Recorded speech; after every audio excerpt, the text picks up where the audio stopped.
we are going to know how to charge refrigerant in an AC unit. There are many techniques for charging refrigerant. However, in this video, we can know how to charge refrigerant in a basic way. Proper PPA should be used before starting refrigerant charging process. Take manifold gauge, adjustable wrench, and gas cylinder required for refrigerant charging process. Then, connect the yellow hose in the manifold gauge to the refrigerant cylinder. Now, open the cap of the charging port in the suction and discharge line of the AC outdoor unit with an adjustable wrench. Then, connect the low pressure hose from the manifold gauge to the suction line. The larger size coil is the suction line, and the smaller size coil is the discharge line. Suction line is also known as vapor line or low pressure line. Discharge line is also known as liquid line or high pressure line.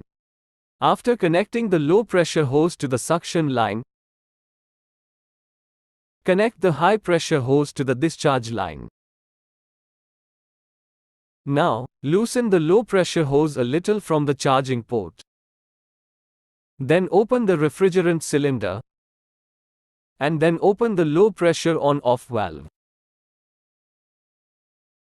Now, the refrigerant is leaking through the low pressure hose. By doing this, the air inside the hose will escape. Now, tighten the low pressure hose in the charging port, and close the cylinder and on-off valve. Now we can charge the refrigerant in the unit. First, turn on the unit, and open the valve of refrigerant cylinder. Then, open the low pressure valve. After opening, refrigerant starts charging from cylinder to suction line. This process should be done only when the unit is running. Close the low pressure valve a few times during gas charge, and check in the gauge how much refrigerant is charged. Hello, good evening guys.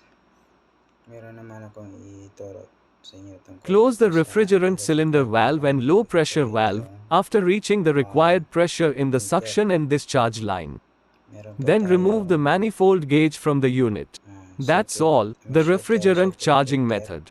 If the refrigerant level decreases even after charging the refrigerant, it means that there is a refrigerant leak in the unit.